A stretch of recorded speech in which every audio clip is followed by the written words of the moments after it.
Okay, everybody, long before there was a bunch of movies with the name Rambo in the title, there was this movie, the best movie, the original movie. Let's go.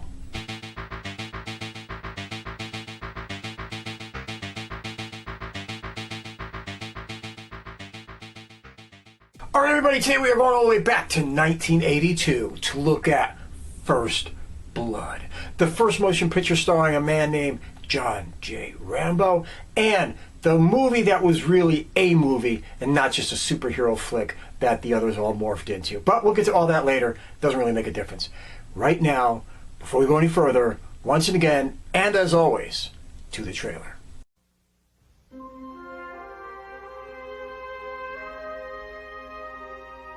John Rambo, a drifter, just passing through their town. Morning! Headed north or south? North. Now jump in. I'll make sure you head in the right direction, huh? You got someplace I can eat around here? There's a diner about 30 miles up the highway. Is there any law against me getting something here? Yeah, me. I want you to book this gentleman for vagrancy, resisting arrest, carrying a concealed weapon. They knew he was innocent. Starting to dislike you. A lot. And they didn't give a damn. That's okay, Warren. Don't worry about the soap. He's tough. Just shave him. Dry. Don't move. I don't want you to cut your own throat. John Rambo, one man who's been pushed too far. You're finished! You've gone as far as you're gonna go! Heading straight for the top. Right on top. Well, there's no way out of here except through us. He was hunted, trapped, There he is! On the cliff!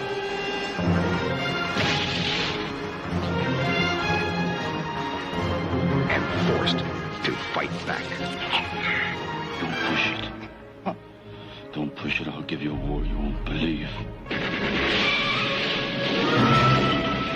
Teasle, you and all your men couldn't handle him before. Now, what makes you think you can handle him now? Because God knows what damage he's prepared to do.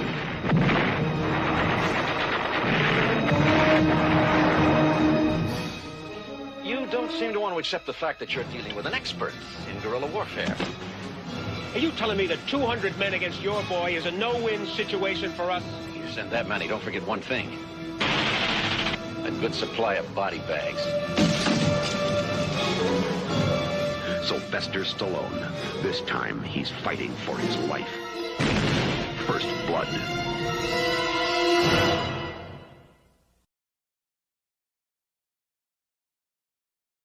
All right, this motion picture was directed by Ted Kotcheff. Now, he's done some movies that were really cool. Not a huge bunch of shit, but he's done some movies that were really cool. We're talking about North Dallas 40.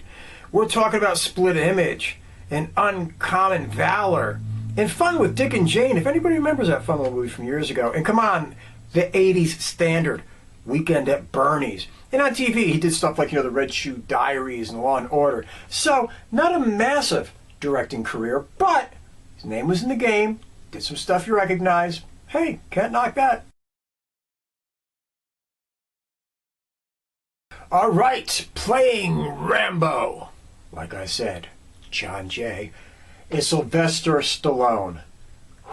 Here comes a bunch of titles, folks. Be ready. We're talking about he's been in motion pictures like Fist and Paradise Alley and Rhinestone and Tango and Cash and Cliffhanger and Demolition Man and Nighthawks, which I'm going to review, and Cobra, which I have. And he was even popping up in Death Race 2000 back in the day, and Lords of Flatbush and Over the Top and Copland and Get Carter, and he did the whole Expendables series. And of course, no matter what he does in his lifetime, he will always be Rocky Balboa to everybody. Rocky Balboa and John J. Rambo.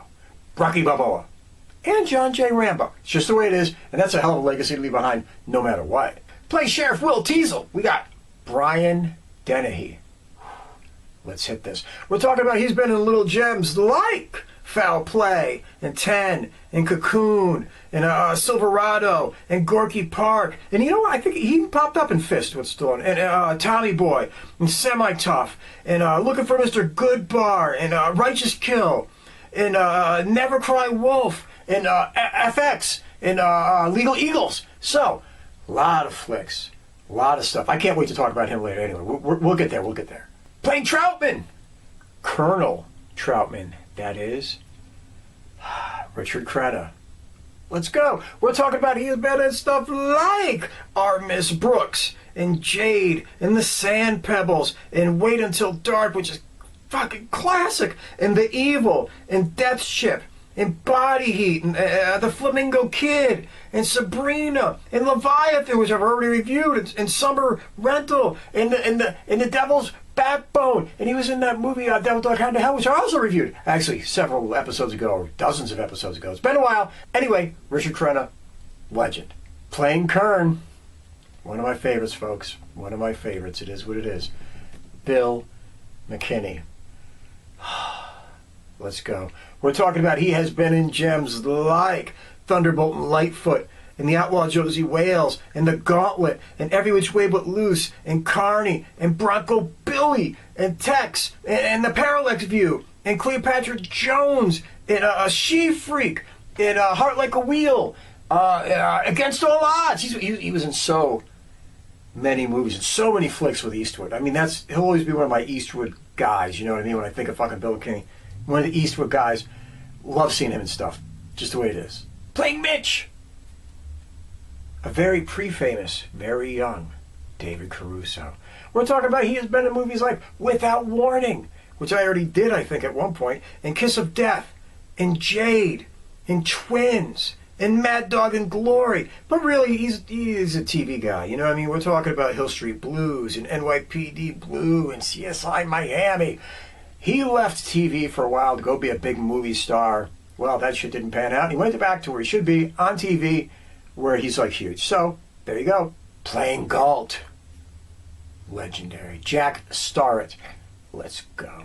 We're talking about he has been in movies like Hell's Angels on Wheels, and The Born Losers, and Hell's Bloody Devils, and Race with the Devil, and The Rose, and the River, and Nightwish, and Grizzly 2, and he was in Blazing Saddles as that funny fucking character, whatever. And he also directed motion pictures. We're talking about he even made Race with the Devil. So, this guy was cool, man. He could play all kinds of different parts. Talented dude. Never became like, top tier dude, but he was out there. And also there's a whole bunch of other people in this motion picture that need to be mentioned. A lot of faces, a lot of names that you might recognize. We're talking about people like Chris Mulkey, who was in like The Hidden and Runaway, and Michael Talbott, who was in like Used Cars and Carrie, and John McLiam, not McClane, but McLiam, who was in like Cool Hand Luke and Food of the Gods, and Alf Humphreys, and who was in like Gas and My Bloody Valentine. So there's all kinds of faces and all kinds of names in this motion picture, and just keep an eye out for them. Look, they're all there. It's too cool for school to see all of them. It's just the way it is.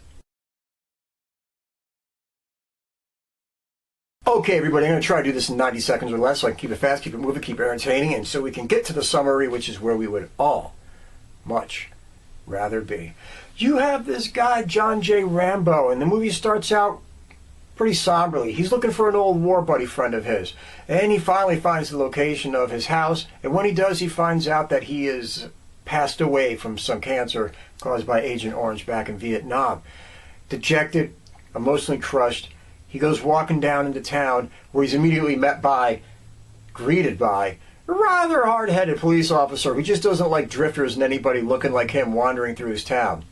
Picks him up, offers him a ride. Instead of letting him get a bite to eat, he just drives him to the other side of town and says, hey, 30 miles up the road, there's a diner. We don't want your kind here. Take off.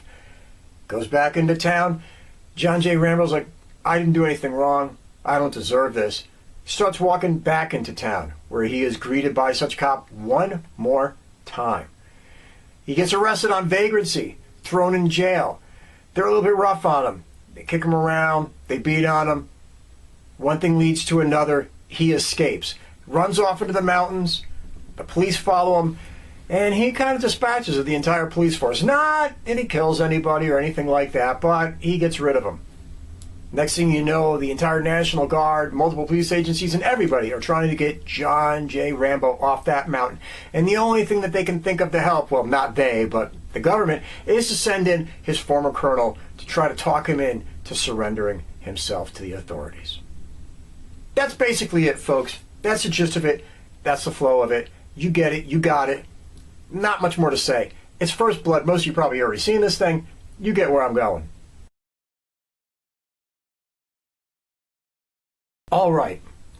What makes this motion picture work? And my God, this motion picture works. Like I said earlier, long before the character John J. Rambo ever became this cartoonish Saturday morning over-the-top action hero, it was a real movie about a real man and some real subjects, and it really, really made an impact. Before we go any further, let me just get the normal stuff out of the way. The directing, spot on. I almost can't find a frame in this motion picture that I don't think looks cool, represents the motion picture, and tells the story as it should. There's no fancy trick crap. There's nothing over the top or nothing ridiculous. It tells the story, it gets the point across, and it's beautifully shot. Directing, need I say more? The writing, spot on. Spot on. All the characters present themselves as the way they should without being too far over the top or too far gone. Everybody says and acts accordingly to the way that their character is written, or at least the way that their character is presented. And there's some great stuff in there. The lines that are coming out of Trautman on so many different occasions is just legendary. If you're a fan of this movie, you can probably recite half of them. God didn't create them. I made Rambo. Whatever. I think I botched that, but it doesn't make a difference. The writing is phenomenal. It's great. It's spot on, and that's all I can say about any of that. And finally, the acting. Oh, man. There are 3 players in this motion picture that just knock it out the park. On every level. On every level. First off, Stallone himself.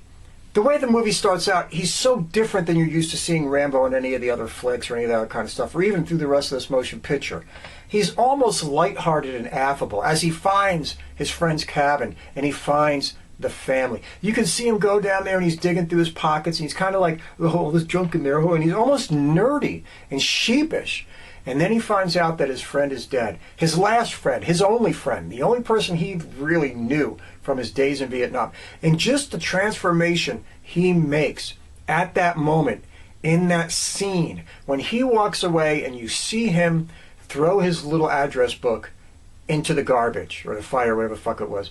And you can see the emotional breakdown of that character, and the way he played it was spot on, and it was a perfect segue into how he was in the rest of this motion picture, where he was just finally beaten down by life. He had finally just had the last straw broken. It's incredible. Richard Crenna, oh my God. Okay, yeah, he was like kind of a late minute substitute. It was supposed to be Kirk Douglas playing that part, but there was too many problems going back and forth between Douglas and the studio and everybody that was writing it. He wanted too many changes, which caused problems because, overseas Douglas was huge, and that was a big selling point about getting this made. But it didn't matter. They got Richard Crenna in there like last minute, and he nailed it. Some of his best work is in this motion picture. From when he was like the military commando, and he walks in with the bravado and the toughness that he played Trautman as. It was spot on. When there's moments when you can see him with the disgust towards Teasle and his little quips and his one-liners and the eye movements, it's perfect. And if you ever want to see what acting is, watch him in the last 10 minutes of this motion picture. When he's in that police station with Rambo, and Rambo's having his breakdown. Watch the acting. He doesn't say a goddamn word. Watch the acting in his face when he sees this ultimate warrior that he created crumbling before him, and the realization of what has happened to this man, and how he wasn't a machine, he was a human, and that now he's a broken human. The acting that he does just in his face during that last 5-10 minutes is so spot on. That's what movie acting is, people, and that's as good as it's ever gonna get. And finally, we have to throw it out there to Brian Dennehy, who really plays this dislikable, but you wouldn't necessarily say evil, small-town sheriff. I mean, you look at this guy and you say, this guy's an asshole, but at the same time, he's like, well, you don't think he's an intentionally sadistic, evil guy, but a guy that doesn't know his limitations, doesn't know his limits, and goes by far exceeding them. So he plays that role just about as well as anybody could have played that role, and nailed it and hit all the points as he should have. Brian Dennehy is one of the great unsung actors of the last 30 years, capable of so much, attained stardom, maybe not the level he should have, but really delivers in this, and that's all I can say. Now let's get back to this motion picture and the thing that makes this motion picture amazing, and that is the heart of this motion picture. This is not like all the other flicks that followed it, you know, the Commandos and all that kind of missing in action bullshit. And it's not even like its sequels. This motion picture is about heart. You feel for the John J. Rambo character. You bleed for the character of John J. Rambo. You see this poor man, broken, dejected, forgotten, ostracized. Everything that he ever has or everything that he ever was is gone. There's nothing left. And at that one worst moment in his life, he gets razzed by this small town sheriff. It's heartbreaking, it's sad, and there's a level of emotion in it that none of the other movies were able to get. Rambo 4 was pretty damn good though, but none of the other movies were able to get. None of them were able to capture. It was just amazing. And let's not forget that this motion picture mixes a lot of subgenres in there. If you watch it, yes, it's an action flick. We know it's an action flick, but it's also a war movie, or the after effects of war movie. There's parts of this motion picture that are a horror movie, literally, because if you watch the scenes in the forest when they're all looking for Rambo and the lightning's crashing and the lighting and they're walking through the woods, it's almost like something out of a Hammer, you know, werewolf flick or something like that. So you have that element into it. This movie hits on so many levels that it's obvious why it created the juggernaut that it became and all the copycats that soon followed. And on a side note, this motion picture always really touched and meant so much to me, because being somebody that was born in the middle of the Vietnam era, it was a movie that spoke on so many different levels. Growing up, I knew multiple Vietnam veterans.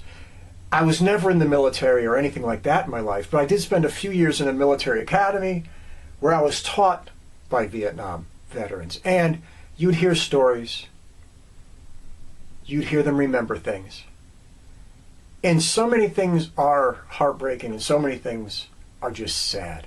But the thing that will probably always make the biggest imprint on me is when I was a kid, I would go to the bicentennial parade in 1976 and all the Memorial Day parades afterwards, and it was the effect of the Vietnam veterans and what they had on the crowd.